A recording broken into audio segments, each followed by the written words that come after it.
छोटा राजस्थान आपका स्वागत करता है।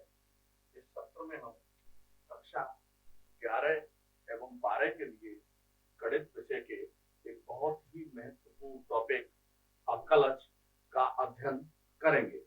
ये अवकलज वाला जो अध्याय है आपके लिए जितना महत्वपूर्ण गणित के लिए है उतना ही महत्वपूर्ण फिजिक्स के लिए भी है। इस चैप्टर के बगैर आप उच्च शिक्षा में फिजिक्स और गणित को पढ़ने की कल्पना नहीं कर सकते हैं, इसलिए आप बहुत ही ध्यान से इसे पढ़ें। अवकलज को अंग्रेजी में डेरिवेटिव कहा जाता है। इसका अर्थ है, इसकी जो सूत्र है वो तो ये है, limit delta x tends to zero delta y upon delta x को d y upon d x के संकेत से, सिंबल से व्यक्त किया जाता है। इस d y upon d x का मतलब होता है वाई का अवकलन या वाई का अवकलज एक्स के सापेक्ष। अवकलन क्रिया है। जब हम सवाल करेंगे तो कोई कहेगा क्या कर रहे हैं कि मैं अवकलन कर रहा हूं, जो रिजल्ट आएगा, जो परिणाम आएगा वो अवकलज होगा। यहां पर ये क्षणिक परिवर्तन की दर के लिए भी इस अवकलज का प्रयोग किया जाता है। D y upon d x का मतलब है वाई में क्षणिक परिवर्तन की दर एक्स के सापेक्ष। ये जो दर है, जो रेट है, ये आपके फिजिक्स में भी काम आती है। जैसे आपको कहा जाता है d b upon d t, तो आप जो है इसको एक्सीलरेशन त्वरण ए कहते हो। इसका मतलब है बी में, वेलोसिटी में, वेग में क्षणिक परिवर्तन की दर समय के सापेक्ष। जब आप इसको ऐसे लिखते हो D S upon d t, तो ये है एस में, विस्थापन में क्षणिक परिवर्तन की दर समय टी के सापेक्ष। ये सब आप फिजिक्स के अंदर पढ़ते हो, जिसे आप वेलोसिटी या वेग कहते हो। तो इसी तरीके से जब हम ये लिख देंगे, हम बहुत सारी चीजें लिखेंगे, D x upon d T, इसका मतलब है बेटा एक्स का अवकलन टी के सापेक्ष। कहीं कहीं आप लिख देते हो D theta upon d T, physics में, मेरे गणित में तो नहीं लिखोगे, मेरे में तो वाई और एक्स के ही अवकलन करोगे, तो इसका मतलब है थीटा का अवकलन टी के सापेक्ष। अब यहाँ पर शब्द प्रयोग हो रहा है परिवर्तन की दर। तो ये जो शब्द हैं इसके अंदर, इस अवकलज के टॉपिक को पढ़ने से पूर्व आपको 2-4 शब्दों को पढ़ना और समझना जरूरी है, जिन्हें मैं आगे एक्सप्लेन आपको कर रहा हूं। आप इतनी सी बात याद रखें कि d y upon d x क्या होता है, वाई का अवकलन एक्स के सापेक्ष, और इसका सूत्र क्या है, limit delta x tends to zero delta y upon delta x को, डेल्टा जानते हो ना क्षणिक परिवर्तन, delta y upon delta x को एक नए संकेत d y upon d x से व्यक्त किया जाता है। अब हम आगे बढ़ते हैं। अब हम देखते हैं, आपने एक शब्द सुना होगा राशियां, भौतिक राशियां, ठीक है, इनको अंग्रेजी में क्वांटिटीज कहा जाता है। जैसा कि मैंने आपसे कहा है, हर शब्द की जो हमारे पास जो टेक्निकल शब्द हैं, टर्म है, इनके आप अंग्रेजी जरूर जरूर याद करें, क्योंकि ये आगे उच्च शिक्षा के लिए, हायर एजुकेशन के लिए आपके लिए बहुत महत्वपूर्ण है। राशियां दो प्रकार की होती हैं, चर राशियां और अचर राशियां। जैसा कि यहाँ चर शब्द आ रहा है, तो आप एक सिंपल एग्जांपल समझे, जैसे गधा चलता है, चलते चलते चलता है। कुछ भौतिक राशियां ऐसी होती हैं जिनमें परिवर्तन होता है। जो परिवर्तनशील राशियां हैं, जिनमें परिवर्तन होगा, उन्हें हम चर राशियां कहेंगे, और अंग्रेजी का शब्द है वेरिएबल्स। समझ रहे ना, जिनमें परिवर्तन हो। जैसे आप समझते हो कि भाई कोई गाड़ी, ट्रेन जा रही है, तो उसकी स्पीड होती है वो समय के साथ परिवर्तित होती चली जाती है, तो वहां पर जो उसकी वेलोसिटी है, जिसको आप वेग कहते हैं, वो समय के साथ परिवर्तन हो रहा है उसमें। उसी तरीके से कुछ अचर राशियां होती हैं जिन्हें हम कांस्टेंट कहते हैं। सर्दी गर्मी बरसात में जिनके ऊपर कोई असर नहीं पड़ता है, इन अचर राशियों में ज्यादातर हम ये वाले अंग्रेजी के, ये 2-3 ए बी के, इनसे हम इनको ज्यादातर हम इनको व्यक्त करते हैं। जबकि हम वेरिएबल्स को ये x, y, t, u, b, इनसे व्यक्त करते हैं हमारा व्यक्त करने की परंपरा है। जैसे मेरा नाम अतुल गौड़ है, तो मैं, मेरे नाम से पता चलता है आपको कि भाई मैं कोई हिंदू हूं, तो समझ में आई ना। उसी तरीके से किसी का नाम मान लो मोहम्मद असलम है, तो उसके नाम से पता चलता है आपको कि भाई वो कोई मुस्लिम है। तो यहाँ पर कुछ आपको देखते ही, जैसे जैसे आप गणित पढ़ोगे आपको समझ में आ जाएगी। अगर x y t u v में कुछ है तो इसका मतलब है कि वो चर राशियां हैं। और इस तरीके से 2 3 A B K पाई लिखा हुआ है तो आपको समझ में आ जाती है कि ये कांस्टेंट है, ये अचर है। अब हम आगे देखते हैं, इन चर राशियां और अचर राशियों को भी आगे विभाजित किया गया है, उसको देखें हम। सबसे पहले ये चर राशियां जिन्हें हम वेरिएबल्स कहते हैं, ये दो तरीके के बताए गए हैं, एक स्वतंत्र चर और एक परतंत्र चर। अब जरा आप देखें, मैंने ये कहा कि जो वृत्त का क्षेत्रफल है, ये एरिया, वृत्त का क्षेत्रफल ये पाई आर स्क्वायर होता है। आप पढ़ करके आए हो। इसके अंदर आर को, अगर रेडियस को, त्रिज्या को जैसे जैसे बढ़ाओगे आप, ये क्षेत्रफल बढ़ेगा। तो जो क्षेत्रफल है वो आर पर निर्भर कर रहा है। तो क्षेत्रफल किस पर निर्भर कर रहा है? त्रिज्या आर पर। तो यहां पर क्षेत्रफल, एरिया परतंत्र है और आर जो है स्वतंत्र है। आर का मान आप 1 रख सकते हो, 2 रख सकते हो, 3 रख सकते हो। तो आर क्या हुआ? स्वतंत्र चर हुआ। और आपका एरिया क्या हुआ? परतंत्र चर हुआ। इसी तरीके से हम ये लिखते हैं, मान लो y बराबर एक्स स्क्वायर, ये आपने पढ़े होंगे पॉलिनोमियल, ये ऐसे ऐसे हमने लिख दिया। अब यहां पर y का मान x पर निर्भर है। y का मान किस पर निर्भर है? x पर। तो यहां पर y कौन हुआ? परतंत्र चर हुआ। और x कौन हुआ? स्वतंत्र चर हुआ। इसी तरीके से मान लो हमने कोई वर्ग बना दिया, अब ये उसकी भुजा है x, अब उसका क्षेत्रफल क्या लिखते हो आप? X square. तो इस वर्ग का क्षेत्रफल x पर निर्भर है। वर्ग का क्षेत्रफल किस पर निर्भर है? x पर। अगर आप x को, साइड को, भुजा को बढ़ाते जाओगे तो क्षेत्रफल बढ़ता चला जाएगा और कम करते जाओगे क्षेत्रफल कम होता जाएगा। तो यहाँ पर a जो है वो परतंत्र चर है और x जो है वो स्वतंत्र चर है।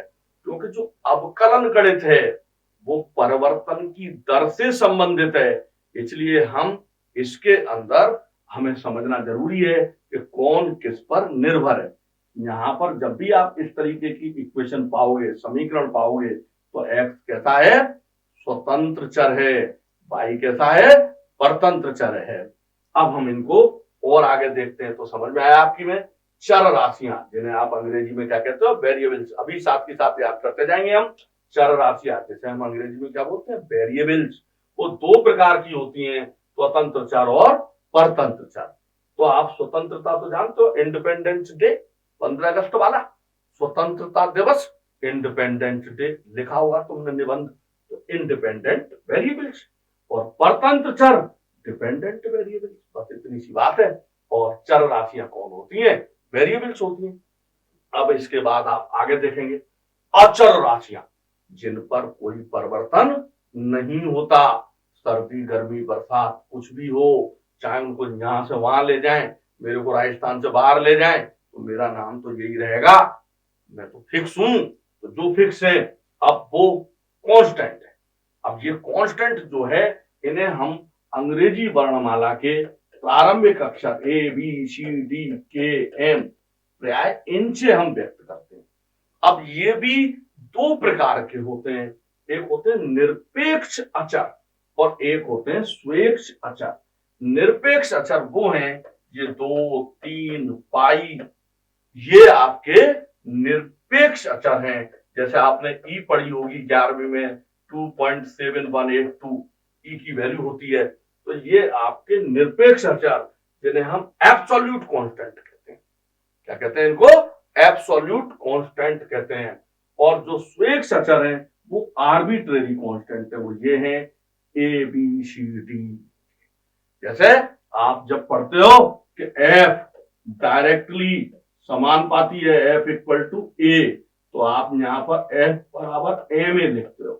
तो आपको याद होगा ये आपका समानुपातिक स्थिरांक होता है, ये आपका मास, ये आपका द्रव्यमान होता है। तो ये आपके 10 किलो 20 किलो 30 किलो ऐसे चेंज कर सकते हो आप। तो यहाँ पर जो आपका एम है वो आपका आर्बिट्रेरी कांस्टेंट यानी स्वेच्छ अचर है। जब आप लाइन की समीकरण, रेखा की समीकरण y बराबर एम एक्स प्लस सी कहते हो, तो इसके अंदर y और x तो वेरिएबल्स है, y और x तो कौन है, चर राशियां हैं, और इसके अंदर जो m और c है वो आपके स्वेच्छ अचर हैं। क्योंकि उस लाइन की समीकरण को आप ये भी लिख सकते हो 2x प्लस 3, आप इसको 3x माइनस 4 भी कह सकते हो। तो आप m और c की वैल्यू, m और c के मान अपनी इच्छा से रख सकते हो, ये मैं आपको कहना चाहता हूं। तो आपने क्या क्या पढ़ा कि भाई आपकी राशियां, जिन्हें हम क्वांटिटीज कह रहे थे, वो दो प्रकार की थी, चर राशियां और अचर राशियां। चर राशियों को अंग्रेजी में हमने वेरिएबल्स कहा। फिर हमने कहा वो दो प्रकार की होती हैं, कौन कौन से, एक तो होती है उनके अंदर स्वतंत्र चर, एक होते हैं परतंत्र चर। इसके बाद हम आए कांस्टेंट पर, जो फिर दो प्रकार के होते हैं, एक होते हैं निरपेक्ष अचर, एक होते हैं स्वेच्छ अचर।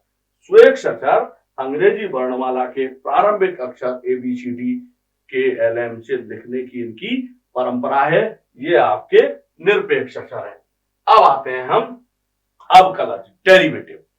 जब y बराबर fx, आपने y बराबर fx, जैसे आपने लिखा y बराबर x स्क्वायर x प्लस 1, आपने लिखा y बराबर साइन x प्लस 3, ये आपने लिखा। तो ये आपने जब लिखा y बराबर साइन x प्लस 3, तो इनमें y की वैल्यू इस x पर निर्भर कर रही है। यहां पर जो आपका y है वो परतंत्र चर है, x जो है वो स्वतंत्र चर है। इसी को हम एक नया शब्द जो आपके पहले दूसरे पाठ में 11वीं में है, फलन, y बराबर fx, इसको हम x का फलन कहते हैं, फंक्शन ऑफ x कहते हैं। फलन को अंग्रेजी में क्या बोलते हैं, फलन, y को x का फलन कहते हैं। इसमें x स्वतंत्र चर है और y परतंत्र चर है।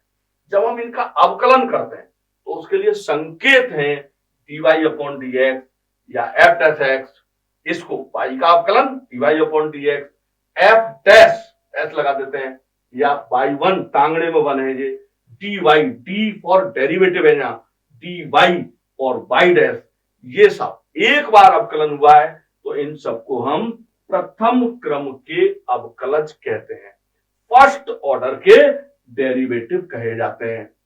अंग्रेजी अपने को सीखनी है, फर्स्ट ऑर्डर के डेरिवेटिव इन सबको कहते हैं हम।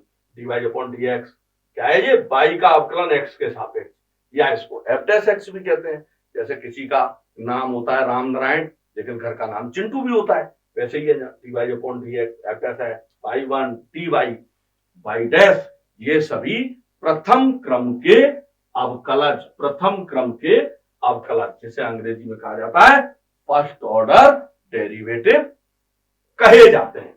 यहां से हमारा पाठ शुरू होगा और उसकी भूमिका है थोड़ा सा जो हमें समझना था, राशियां, स्वतंत्र चर, परतंत्र चर, कांस्टेंट, ये हमें समझने थे। ठीक, अब आगे चलते हैं। सबसे पहला जो इसका फार्मूला है, तो सबसे पहला सूत्र है जो सबसे ज्यादा काम में आना है, वो है ddx ddx x की पावर n। तो यहां पर x क्या है, चर राशि है, वेरिएबल, और n क्या है, कांस्टेंट है। और n कांस्टेंट क्या है यार, 2 3 4 1, कोई भी रियल नंबर है, कोई भी वास्तविक संख्या है। इन्हें में मेरा जो पहला दूसरा चैप्टर है किसका, 11वीं क्लास का, उसको आप ध्यान से देखना, तो आपको ये सारे शब्द याद हो जाएंगे अच्छी तरीके से। d अपॉन dx x की पावर n, क्या लिखा हुआ है, n इंटू एक्स की पावर n माइनस 1, क्या लिखा हुआ है, n इंटू एक्स की पावर n माइनस 1। तो इसको ध्यान से देखो क्या हो रहा है, इसको बोलते हैं डिफरेंशिएशन x की पावर n का, क्या बोलते हैं, क्या शब्द है, डिफरेंशिएशन,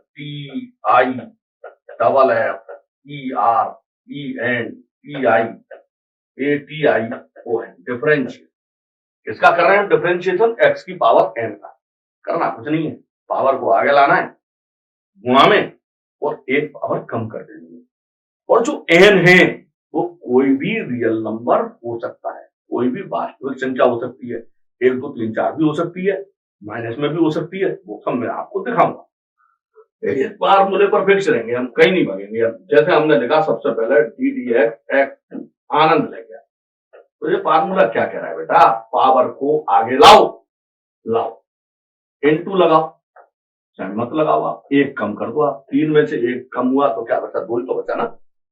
ddx x स्क्वायर करो आप, तो क्या करना है आपको? 2 को लिखो, x की पावर कम करो, 1 रहेगी।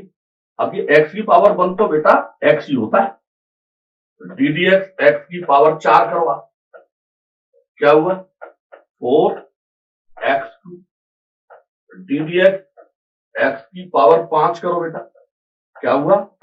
5x4।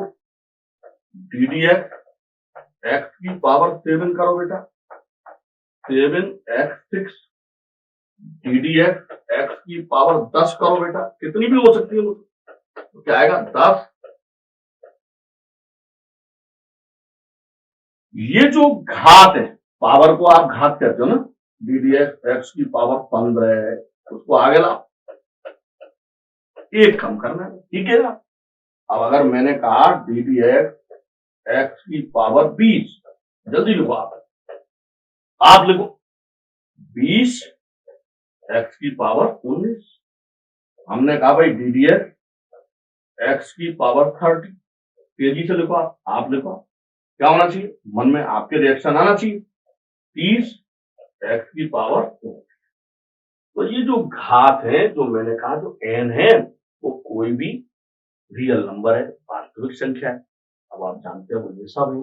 इसके बाद वास्तविक संख्याओं में तो माइनस वाले भी होते हैं। क्या कहना चाह रहा हूं? ddx लिखो आप x की पावर -2। तो ये फार्मूला क्या है भाई? कुछ भी नहीं है, पावर को यहां लाओ और इसमें से एक और कम करो, एक और कम, तो ये हो जाएगा -2x की पावर माइनस। अब एक बात जो आपको समझनी है, जो 8वीं क्लास से आती है, 1/x की पावर n, जब इसको ऊपर लाया जाता है तो ये -m हो जाती है। यानी कोई अंकल जी आपको कहेंगे कि ddx 1/x तू बता बेटा रामू, तो आपको समझना है कि इसको पहले ऊपर ले जाओ, तो ये -3 होगा ऐसे। सबसे पहले तो घात ऊपर आएगी, सही तरीके से लिखा जाएगा हमारा फार्मूला तो x की पावर n का है। अब यहां पर सर ने क्या समझाया था भाई? माइनस और एक और कम करो इसमें, तो ये हो गए -3 -4, जिसको आप क्या कह सकते हो? -3/x की पावर। ठीक हो गया। आपको कहा जाएगा ddx 1/x की पावर 7। सबसे पहले आपको क्या करना है? ddx x की पावर -7 कहां से आ रहा है? ये इस 8वीं क्लास के सूत्र से आ रहा है। 1/x की पावर m, x की पावर -m होता है। अब आपको क्या काम करना है?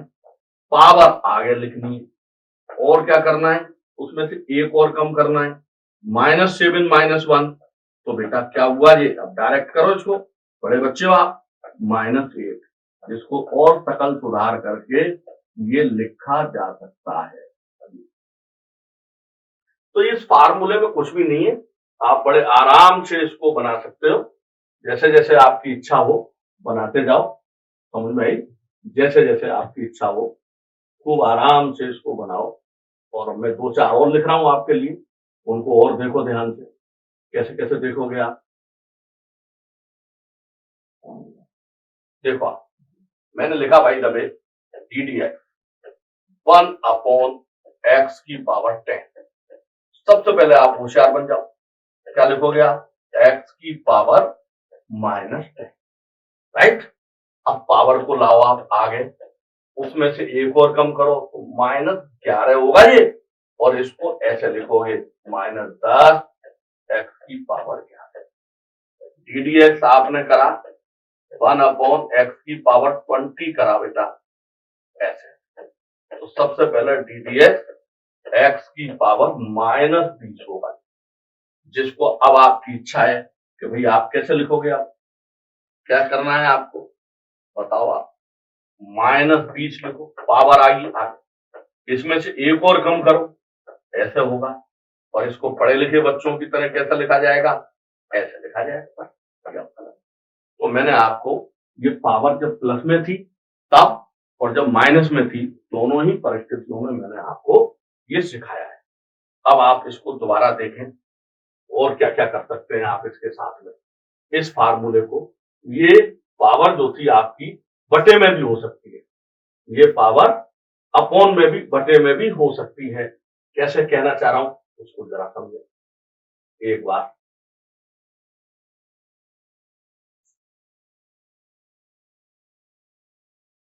जरूरी नहीं है कि ये प्लस और माइनस देखें। जैसे मैंने लिखा डी डी एक्स की पावर 1/4 हो सकती है, कोई भी वास्तविक संख्या चाहिए हमें। अब यहाँ कुछ नहीं करना आपको बेटा, 1/4 लिखो, एक्स की पावर 1/4 में से 1 कम करो। अब ये बड़े बच्चे हो आप, 11वीं 12वीं क्लास के, तो ये -3/4 हो जाए। आप चाहो तो इसको ऐसे लिख दो, आप चाहो तो इसको बेटा इस तरीके से लिख सकते हो, 1/4 और नीचे 1/x की पावर 3/4। अब मैं अगला आपको बताना चाहता हूं इसी फार्मूले पर, एक्स की पावर n है, क्या होता है, एक्स की पावर 40 करनी है, तो क्या होगा, 40 को आगे ले आओ और एक्स की पावर 39 हो जाएगी। घात, पावर का मतलब घात, ठीक है। अब अगला अपन आते हैं इसी पर, यही फार्मूला, किसी भी अचर का अवकलन 0। यहां मैं आपसे बेटा ये कहना चाह रहा हूं, अचर का मतलब 2 का अवकलन होगा तो 0, 3 का अवकलन होगा तो 0, 30 का अवकलन होगा तो 0। डी डी एक्स अगर ए का होगा, ए कांस्टेंट है, किसी भी कांस्टेंट का अवकलन 0 होता है। कोई भी कांस्टेंट है, कोई भी, यानी आप अगर मेरा अवकलन करोगे तो वो भी हो जाएगा, मैं अगर तुम्हारा अवकलन करूंगा तो 0 हो जाएगा। इसका मतलब है परिवर्तन की दर से मतलब है बेटा, जैसे किसी टी टाइम पर कोई कांस्टेंट मान लो के था, टी प्लस डेल्टा टी समय के बाद में वो कांस्टेंट के ही रहा, तो मैंने बोला था ना अवकलन गणित क्या है, परिवर्तन की दर। तो अब यहां पर समय में परिवर्तन क्या हुआ, डेल्टा टी, यहाँ कांस्टेंट में परिवर्तन क्या हुआ, 0। तो आपको याद है ना वो हम कर रहे थे ना, डेल्टा वाई डेल्टा एक्स, परिवर्तन की दर, तो ऐसे करेंगे तो ये 0/डेल्टा टी आएगा। तो भाई साहब ये तो 0 ही हुआ ना।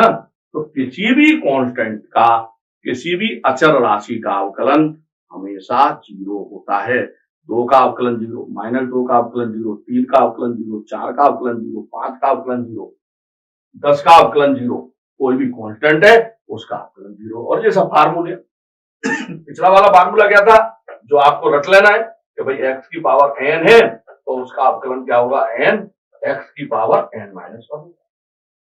अगर हमने मान लो एक्स की पावर है, हमने कह दिया 5/4, तो जो मैं समझा रहा था तो वही 5/4 और एक्स की घात पावर उसमें से 1 कम करनी है, तो आपका आंसर आ जाएगा 5/4 एक्स की पावर 1/4।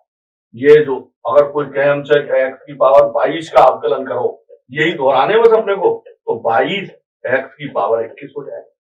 कोई कहे कि साहब डी डी एक्स की पावर 35 का -35 का करो, तो आप कह देना -35 एक्स की पावर -36। ये है बेटा किसी भी कांस्टेंट का अवकलन। कोई कहे कि डी डी एक्स 7 का करो, तो लपक करके बता देना 0 होगा, कुछ भी नहीं हुआ। d/dx का मतलब क्या होता है, differentiation with respect to x, x के सापेक्ष अवकलन। क्या होता है, एक्स के सापेक्ष अवकलन। अब हम आगे देखें, एक्स का अवकलन क्या होता है, 1। उन्होंने कहा गुरु जी ये कौन सी बड़ी बात है, ये है क्या, देखो आप इसको ध्यान से, ये जो dx/dx है तो ये काट के बना जाएगा। वास्तव में जब हम पढ़ाते हैं तो ये कहते हैं कि जो dy/dx है वो कोई रेशियो नहीं है, निष्पत्ति नहीं है, कोई भागफल नहीं है, लेकिन ये भागफल के सभी नियमों को पालन करेगा, निष्पत्ति नहीं है। जैसे हम यूं कहते हैं कि जब आप dy अपॉन dx कहते हो तो इसको ये मत समझ लेना कि ये dy का dx के साथ अनुपात है। हम वहां लंबी लंबी देते हैं कि limit delta x tends to 0, delta y upon delta x को एक नए संकेत dy अपॉन dx से व्यक्त किया जाता है, जिसे हम कहते हैं y का अवकलन x के सापेक्ष। जिसे हम क्या कहते हैं, y का अवकलन x के सापेक्ष। तो यहाँ हम स्पेशली कहते हैं कि ये जो dy अपॉन dx है, इसको आप भागफल मत समझ लेना कि 3/2 में होता है ना, 3 में भाग दो 2 का, लेकिन इसके लिए सारे भाग के नियमों को ये पालन करता है। जैसे अगर हम dy अपॉन डी थीटा लिखा हमने, फिर यहाँ लिखा हमने D theta upon T x, तो आगे चल करके मैं समझाऊंगा कि ये तो कट गया बेटा और तेरे पास यही बचा, ये ध्यान रखना है इसको। तो यहाँ पर dx अपॉन dx ही तो है, तो कट करके तो बना गया, लेकिन ऐसे अनपढ़ों की तरह है, बड़े लोगों की तरह कैसे बनाया इसको नो समझो आप।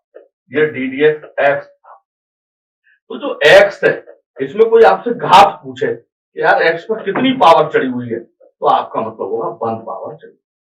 अब इसका मतलब पावर को आगे लो, ये वाला फार्मूला लगा हुआ डी डी एक्स एक्स की पावर n क्या होती है, वो n x की पावर n-1, तो 1 x की पावर 1-1, तो क्या हुआ 1 x की पावर 0, क्या हुआ वो 1 into 1, तो 1 है ना। ये जो घातांक नियम है इनमें 2-4 बातें आपको समझनी है। ये भी समझना आप, जो √x होता है उसका मतलब x की पावर 1/2 होता है। एक मैंने आपको क्या समझाया, अगर ये ऐसे होता है तो ये x की पावर -m होता है, ठीक है।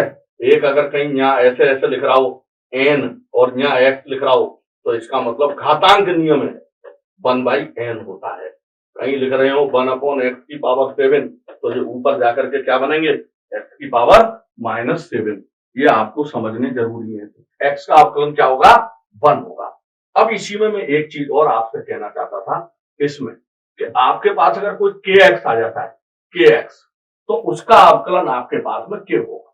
हम ये समझाएंगे आपको, एक फार्मूला हम लिख करके देते हैं और वो फार्मूला हमारा ये है कि डी डी एक्स के एफ एक्स है, F x function of x है, एक्स का फलन है। जैसे यहाँ ये एक्स लिखा था ना, ऐसे एक्स स्क्वायर वगैरह ये सब एक्स के फलन है।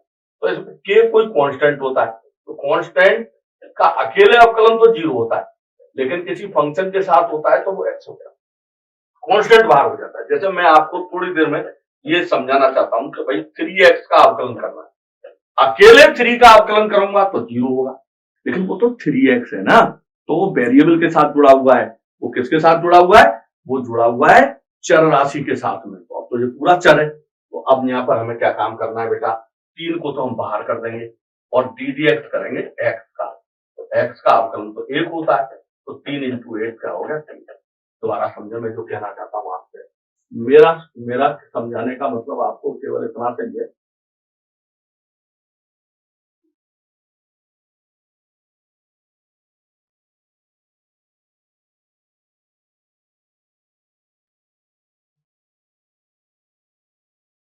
ddx जैसे मैंने लिखा 5x या 7x लिखा, तो यहां से 7 को तो बाहर करें आप और ddx करें आप x का, तो बेटा x का अवकलन तो 1 होता है ना, तो ये 7 आंसर आ गया।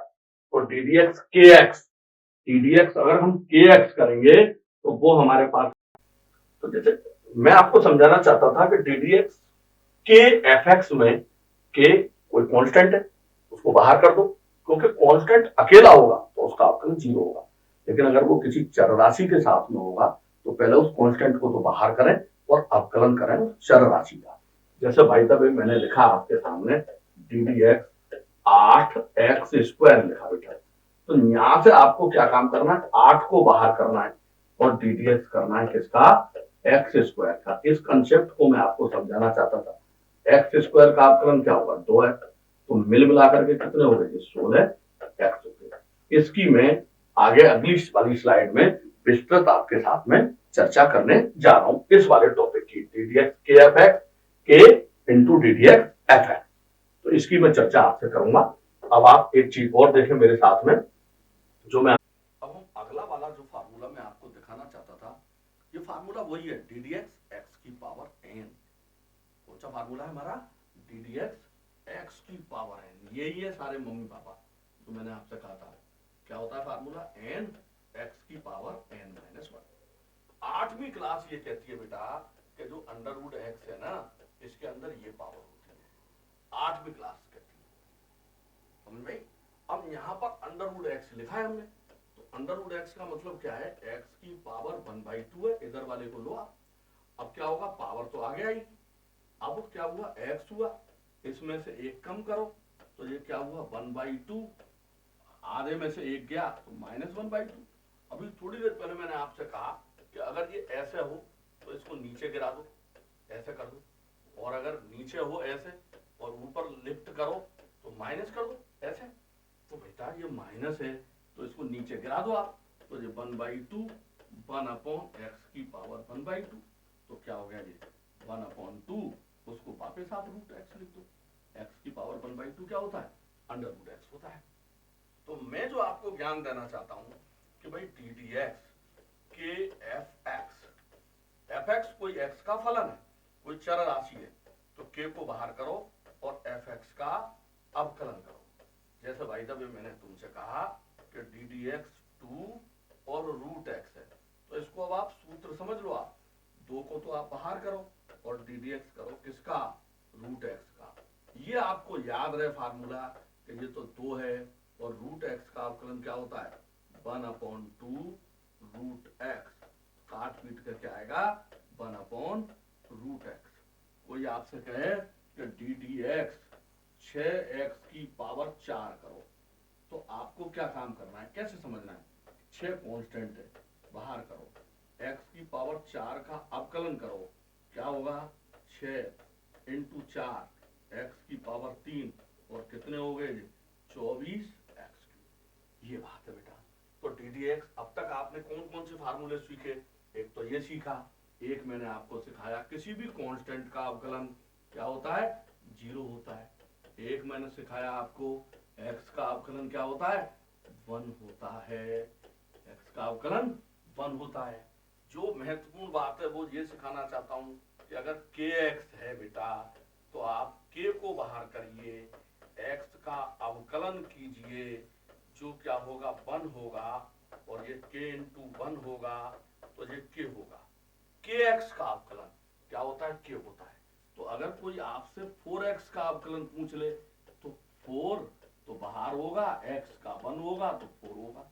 कोई आपसे 5x का पूछ ले, डी डी एक्स 5x, तो आप उसको केवल 5 कह देना। ये बात है। अब एक छोटा सा फार्मूला और देख लेते हैं 1/x का, वो भी इसी कंसेप्ट पर आधारित है बेटा कि जब आप 1/x की पावर m कहते हो तो ऊपर जाकर के ऐसे होता है, 1/x² कहते हो साधारण गणित में 8वीं क्लास के अंदर। तो ये जो 1/x है, मैंने अभी थोड़ी देर पहले जब आपको x का अवकलन करके बताया था तो ये कहा था इसमें x जो है 1 है, x की पावर 1 है। तो वैसे ही ये जो 1/x है, इसमें क्या है बेटा? इसको ऊपर ले जाओ आप, तो x की पावर -1 होगी। अब पावर आप आगे लिखो और उसमें से एक और कम करो तो क्या हुई? -1 -2 और ये -1/x²। तो ये आपको याद रखने हैं। तो जो मैंने आपको आज जो समझाए हैं, केवल इतनी सी बात बताइए कि x की पावर n क्या होती है? n x की पावर n-1। इसमें n जो है कोई भी वास्तविक संख्या है, n पावर घात जो है यहाँ पर 2 4 5 6 10 20 30 100 200 -2 4 5 6 1/2 1/3 -1/2 1/3 कुछ भी हो सकती है। और मैंने इससे रिलेटेड इसी फार्मूले पर बेस्ड जो बताए हैं कि भाई x का अवकलन क्या होगा? 1 होगा। इसी फार्मूले से बेस्ड मैंने जो आपको कहा है ax का अवकलन, कांस्टेंट को बाहर करिए, x का 1 करिए तो क्या होगा? a होगा। इसी से संबंधित जो मैंने आपको सिखाया है कि √x का अवकलन होगा वो 1/2√x होगा। तो ये मैंने आपको काम देने की कोशिश की है बेटा। 1/x का जो होगा वो -1/x² होगा। अभी मैं आपको आज होमवर्क के रूप में कुछ भी नहीं दे रहा, केवल इतना सा कह रहा हूँ, इन सबको आप याद करे आना। जितनी भी स्पेलिंग आई थी उन सबको याद कर लेना। ओके बेटा, bye bye, have a good day.